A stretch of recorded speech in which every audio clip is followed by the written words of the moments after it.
Well, welcome everyone to what Rapheal Davis and I call a little HoopsU preseason discussion. We've been focusing on the Big Ten. That is our bread and butter, and we are pleased to be joined by Fred Hoiberg, the head coach of Nebraska. And Fred, a lot to unpack with you here. First off, let's deal with Keisei Tominaga, who led Japan to a bid in the Paris 2024 Olympics. Phenomenal performance by Keisei in that game against Finland. I know you were watching. What are your thoughts on his performance this summer? Yeah, he was unbelievable, Andy, and he had a great experience last summer playing for his national team. And he's one of the youngest players on that team, the only college player playing for them. And I think there was only 3 in the entire World Cup this year that played in college. And Keisei had as big a role as any of those 3 guys. So was really proud of him just to see him go out there. He ended the year on such a high note for us. And I believe it was from pretty much January 15th on, he was 3rd in the league in scoring behind Zach Edey and Trace Jackson Davis. So I think he had a lot of confidence going into that training camp where he ended up making that team and then just put on a show in that game against Finland. It was the first time Japan has ever beaten a European team. And Keisei really was the guy that was responsible for them with that big comeback. They were down about 20 points in the third quarter, and he just went on one of those runs that we've all kind of grown accustomed to seeing Keisei do. So it was great to see him that. And then to win that final game, he had 16 points in the first half on 6 of 6 shooting, 4 for 4 from 3, and went on to have an unbelievable game to help them solidify that Olympic berth. Really proud of him. Coming back a little bit late, and we're going to have to be careful. He had a grueling summer with everything going on with that national team. So, we're going to give him a little bit of a break as he gets back to campus, make sure that he's fresh going into the season. But, he's going to be one of those kids that's going to be hard to keep off the floor. He just loves the game. He plays with so much joy and so much passion. So, yeah, excited to have him back. It was one of the biggest things in the offseason for us was getting Keisei back for his final year. One quick follow-up, Rapheal, is what I love about Keisei is none of this was gifted to him. I know he came, I think his father played Ranger JC. People forget that he went to a junior college, was sort of a gimmicky spot player for you and really developed into a legit all-around baller, 2s, 3s. I think we could make a strong argument. We'll see what happens next month at Media Day, but I mean, he could easily make a strong argument for preseason All Big Ten. And just to think of his arc, you've seen it firsthand. How would you describe the way he's just, gone on this trajectory right now? Yeah, and the biggest thing, when he came to Ranger and played for Billy Gillespie, so he played for a guy that's not easy to play for. And, Billy loved him. And I think part of it was Billy, probably when he started getting on Keisei couldn't understand him, and he just smiled and shook his head at him. So he was one of Billy's favorites, though, because of the way he competes. And, that's the thing. He came over here not knowing one word of English. And, what he has been able to do is pretty remarkable, based on who he is. And to your point, Andy, the maybe as remarkable a stat as any for Keisei, he was second in the Big Ten in 2-point field goal percentage last year for a guy that's not a high flyer.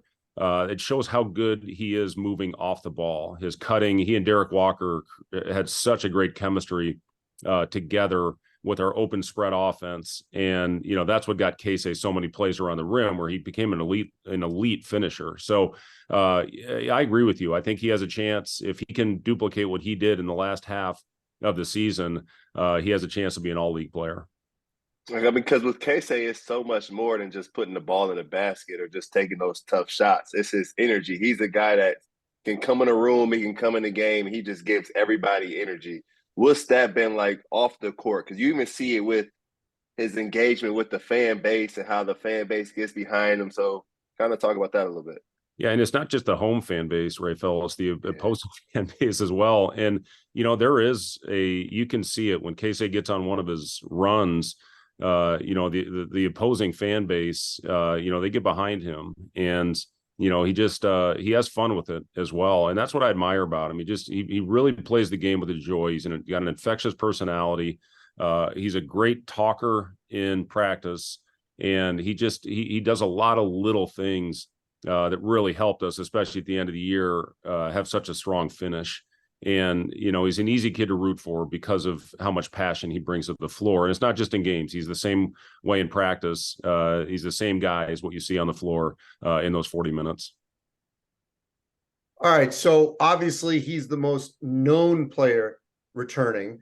But you guys were arguably, I think maybe you guys in Ohio State, two of the bigger surprise teams in the last couple of weeks of the season into the Big Ten tournament. That momentum that you got then, how will it be translated here into the beginning of this season?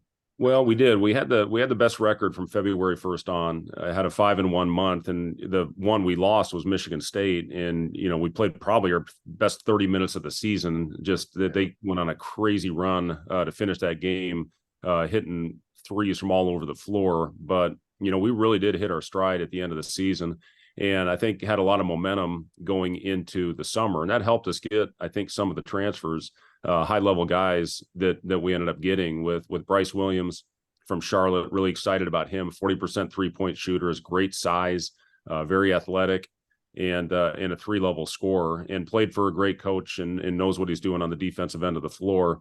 And then you look at Rink Mast, another guy that had a summer with his national team. He's from Holland, played at Bradley last year, one of the best rebounders in the portal, very physical, can, I think, do some of the things that Derek did with his ball skills. And the one thing that he really can do is shoot the ball. So when you have that floor spacer in your trail spot and force the big away from the basket, that should open things up for guys like Casey in our cutting off the ball.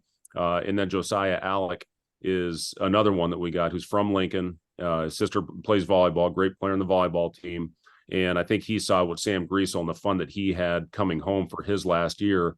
And another really hard playing, very athletic, very capable shooter. That's the one thing I've been really pleased with Josiah. He had offseason ankle surgery. He has not been cleared for full contact, but he's doing everything else.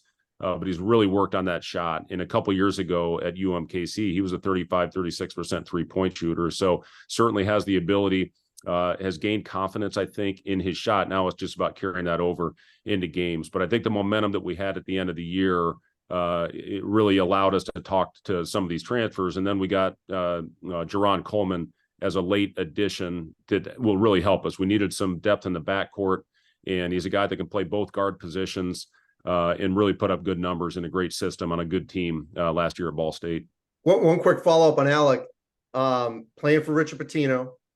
And, my in-laws are from Albuquerque, so I watch a lot of New Mexico as well. What I love about him, and Raphael, you'll see this, he plays with so much energy and passion. He's bouncy, he's active, he's all over the place. And I think that you're going to have a couple of more entertaining and energetic players on your roster that play with joy, like you said earlier. I think that's going to be a fun thing for you to coach this season. It has been a really fun team to coach. And we had a foreign trip this year. We took our team to Spain and had some really high level practices. A lot of our guys were out. Juwan Gary still coming back from his shoulder injury. He's been cleared now for full contact since we got back. He played a little bit on our trip. We did not have Josiah. We did not have Blaze. We did not have Sam. And then Rink had 6 of our practices. So he got a good feel for what the system is all about. He's a very smart kid, has a high IQ. Obviously, we did not have Jerron Coleman at the time. We actually did a Zoom with him at about midnight when we were in Barcelona, and ended up getting him based on that call. And then you got a late addition as well on the front court with Matar Diop, who's an incredible athlete, the best athlete certainly that I've had since I've been here. He's got a 7'3" wingspan, so he'll give us some depth on the front line as well. And another guy that was, really, he led us in scoring over there was our freshman Eli Rice, and about 6'8", very athletic, and can really shoot it. So we're going to have depth this year, Andy, and I'm really excited about that. We're going to have the opportunity to have versatility and play a lot of different lineups. We can play small. We can certainly play big. Rink actually played the 3 on his national team in Holland, just based on the size of some of those guys he was playing with. So the versatility, the size, and the depth is something I'm very, very excited about this season. And Coach, losing Derek Walker, you talk about on the floor and what you guys are going to have, but I remember when Purdue, when they lost Robbie and they lost Etuan, those guys, you lose that leadership in the locker room where guys know exactly how this is going to go. You don't have to say much. You got a guy speaking up. Who's kind of taking on that role as a leader in the locker room? Because you have a guy, like you talked about, Boogie coming in August 6th, who's kind of brought him along and kind of made his transition even better. Yeah, it's a great question. And not only Derek, but we lose Sam Griesel and Emmanuel Bandamel, two guys that were very responsible in helping us establish a great culture a year ago. And you lose three senior leaders that all had a great impact on our program. So, right now, I still think that's still being, we're still developing that right now and trying to figure out exactly who the vocal leaders are. I do think a lot of guys have the capability of being that person. It's already a team. And this is the great thing about the foreign trip, not so much the games, the practices are very valuable. As important as anything is the chemistry that is built. And, when we went out and had team meals, we took everybody's phones away, players, staff, and it was really fun to see the guys interact with each other. And, they're not just looking at their device, as with kids these days, they're glued to those things. So, it was a really good thing that we did, taking their phones away. We have our culture meetings once a week with our team, and they've been very bought into the message that we've been trying to spread and the togetherness that we're trying to, try to build with this team. So, at the end of the day, I can see our older guys being the leaders. CJ Wilcher now is going into his fourth year in college, third year here at Nebraska. Jamarcus Lawrence, who developed into a really good player for us, especially after the injuries to Bandamel and to Juwan Gary last year in January. Sam certainly has leadership qualities. And then you look at Josiah and Rink, really all across the board. I think we've got guys that can lead. And I think you got guys that, within this sport, you have to be able to have constructive conversations with players and it not be taken personal. And, you can see our guys are going to have the ability to do that. So I think it'll be a group of players that will definitely be able to lead this team. I mean, you've rattled off so many guys that I'm thinking, oh yeah, how about him? I forgot about him. And then I'm thinking about at the end of last season, during that run, your son, had like the steal of the season and, played really well because he was sort of forced in there. Just from a father coach perspective, what was that like to see him have a major contribution in some key moments? Yeah, I'll never forget the conversation with Sam. He played great in the scout team, and I thought that was going to be his role last year. And we had just lost Juwan, and then we go into the Penn State game, and we lose Emmanuel. And I go to Sam as he got on the plane. I had him sit down for a couple minutes. I said, hey, you just turned into our third point guard. And we played Northwestern the next game, and they beat us pretty good. But Sam was phenomenal. He went out there and played a great game. And then the next game was at Maryland, and he had 18 and just had no fear. One person that really helped Sam through it was our son Jack, who played at Michigan State for Coach Izzo, and then played his last year at UT Arlington. I think he helped him as far as the mentality that he needed to have and the confidence that he needed to have going in, as a guy that really hadn't played at all in a meaningful game. So I was really proud of him. You get so caught up in the heat of the battle, but then when you go back and watch it on film and, the steal, not only against Maryland, but he had a huge one against Wisconsin at the end of the game where he came over the top. That's the one I'm talking about. That's the one I'm talking about. Yeah. So that was big. And then you guys won that game. We did. Yeah. And then, the game, kind of the one that put us up 3 on the inbounds pass against Maryland in the layup. So he had a couple of really good defensive plays that helped us win games. And from an analytics standpoint, when you go back and look at all the splits, he was as good as anybody that we had in our roster. So again, the experience that he gained last year, he and Jamarcus Lawrence, who averaged over 10 points, double-figure score as a freshman after those two guys went down, that's huge for those guys going into the season. No, I think it's big for guys to be able to step in late in the season because it just goes to the message to always be ready. So not everybody in the locker room, they have that example. It's not I'm the 6th man, I'm the 7th man, I'm the 8th man. It's I bust my tail in practice. I do the right things. When I get my opportunity, I just got to go out there and do it. That's exactly what he did. And you can see him push guys like a Jamarcus Lawrence. I can remember being a freshman and Drew Anthem was a walk-on and he ended up getting some minutes. He ended up earning a scholarship. He was playing ahead of me.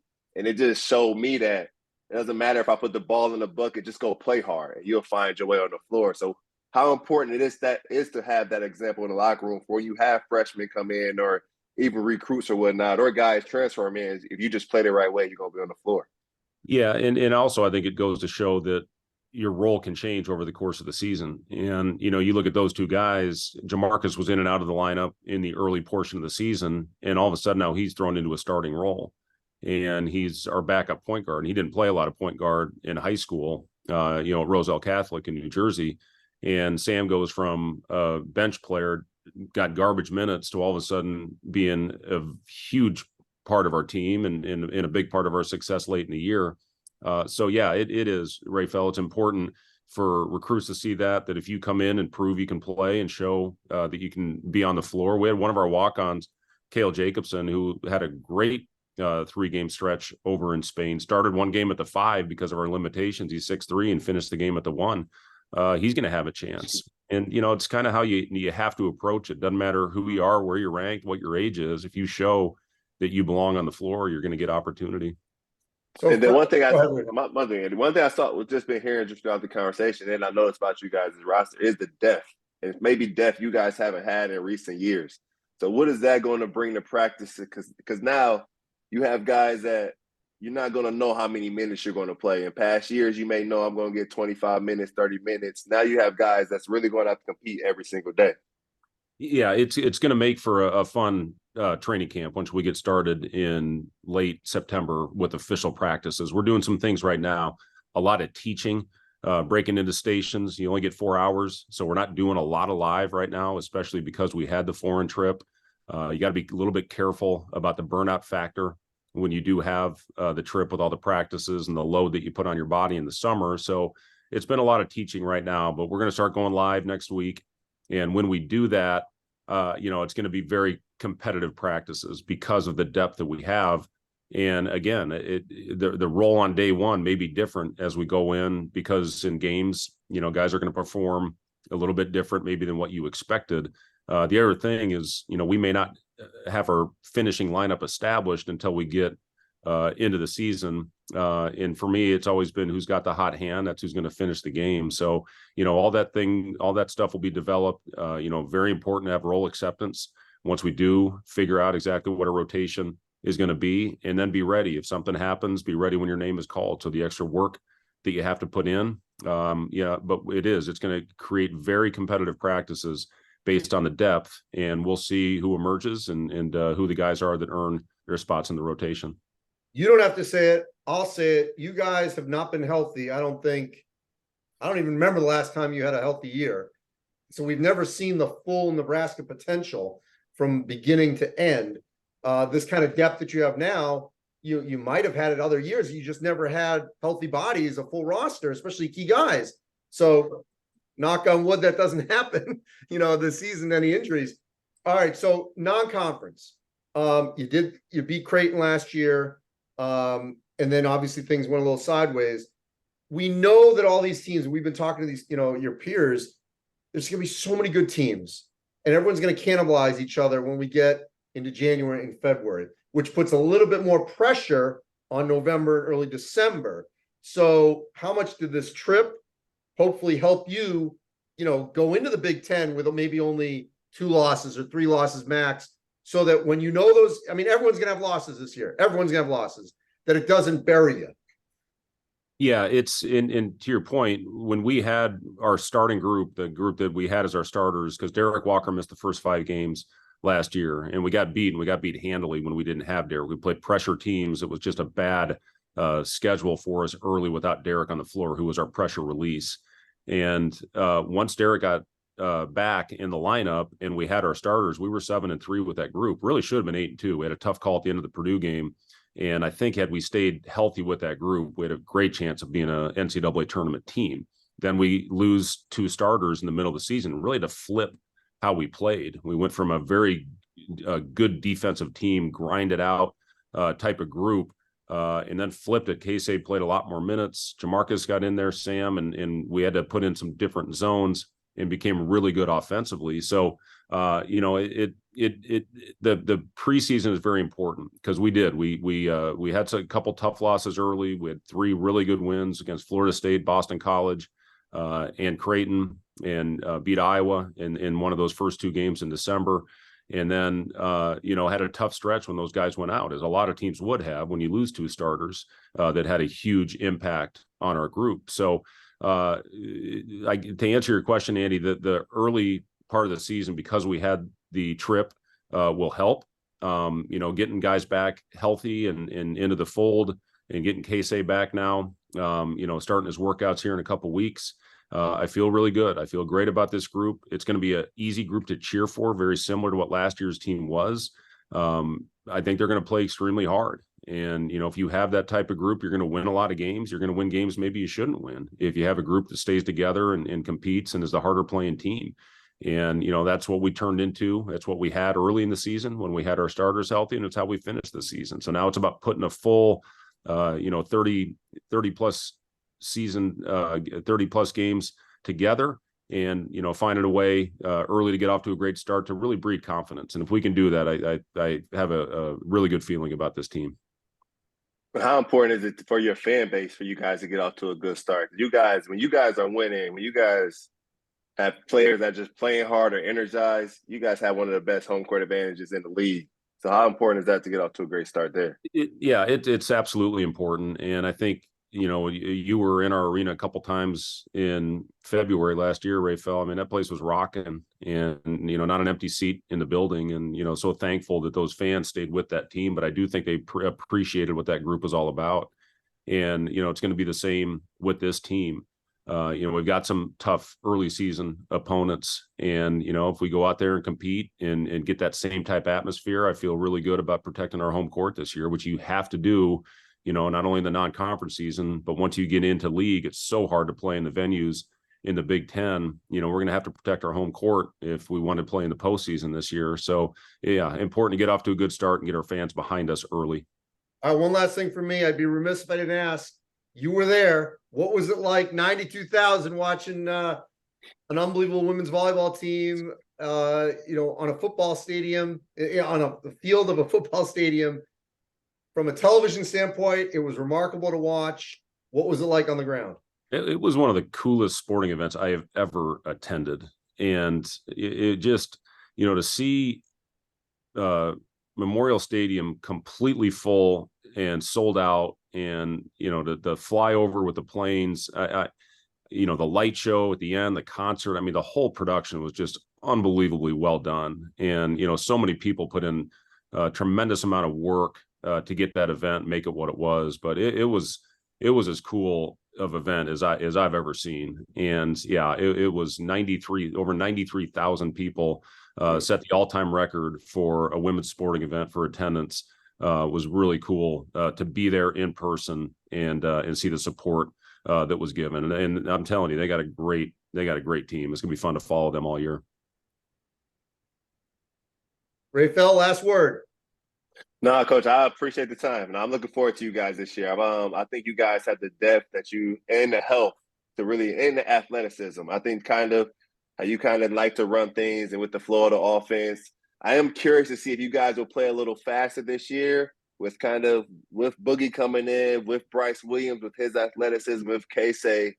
I'm curious, do you see yourself speeding things up offensively, or you kind of see yourselves running things through the five like you did with Derek a little bit? And I know what you mean by running things through Rick a little bit at the top of the key, but do you see yourself being more wing-oriented? Because watching Bryce, he's a guy that he can put the ball in the basket a little bit.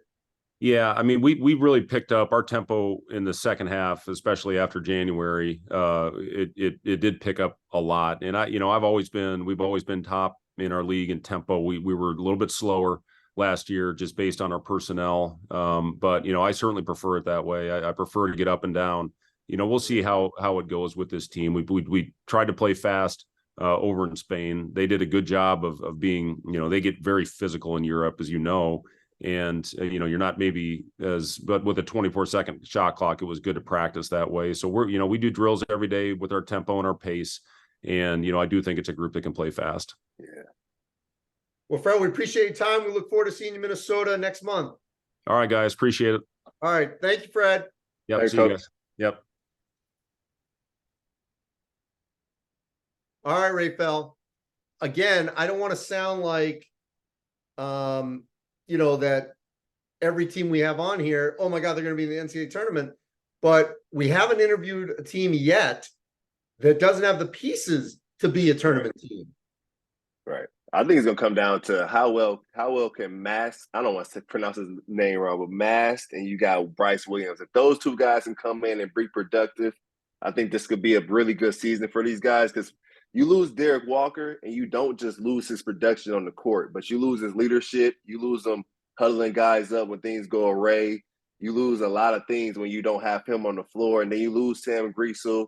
You get Boogie coming in from Ball State. The leadership factors, you're going to lose that. But on the floor, I think they're more athletic. I think they can play faster. I think they're going to make more shots because you got Tominaga and you got Bryce on the wing. I think Rink can make shots from three at the 5 position. So I think offensively, it's going to flow a lot better. But those little things like those, you can't replace those toughness plays that Sam Griesel will make and he just turned the game. So or those plays that those passes Derek Walker will make, or those certain things that would go down in the game that you just don't know if these players, these new faces have those intangibles. It's going to come down to don't have any bad losses in the non-conference. And they didn't last year really, but I mean, don't do that. And then, well, obviously they got to stay healthy. We know that they haven't. They're going to have to knock off a couple of the teams in that top 5, maybe right. 2. Because they've been so close. That Purdue game, I mean, they had Purdue beat before Maryland, Northwestern, and all that, in Indiana. They were right there to beat them early in the season. So I think they got to get 1 or 2 of those at home. They're going to have a great atmosphere because we know they're going to lose games. Everyone's going to lose games. But I think it's going to come down to, can they knock off 1 or 2 of those in that top group? Because when they get comparisons against other schools and other teams around the country, that's what it'll come down to. Because, everyone's going to lose games in this league. No one's getting in unscathed. And I think they got a really good, strong core of wings. When you look at Tominaga, you look at Williams, I think that'll be their starting wings. Then even Jamarcus Lawrence taking the jump to a sophomore year. You get Gary back healthy. I think that group of wings can compete with any group of wings around the league, because now you have a Big Ten that's not so post-oriented. So now I think it's going to come down to athleticism. It's going to come down to wing play. It's going to come down to making shots. And I think this group is really built for that. They're not even Rink. I don't necessarily know if they're going to throw the ball down to them on the post a lot. I think they're going to play more about a high post 3-point area. But if those wings can be productive, they can get good point guard play. They're going to be in games. And then to me, it's always tough to get new faces, new guys to play together at the end of games, especially guys that's either been the guy on their team before or guys that wanted to be the guy on their team before. Because you have a guy like Bryce Williams where he's had the ball in his hands in the games. He's made big shots. Will he defer to Tominaga? Or will Tominaga defer to him? So getting guys on the same page at the end of games, that's always tough. That's why I always say Wisconsin, they win those close games because they know where the ball is supposed to go. They know who's supposed to shoot it, when they're supposed to shoot it.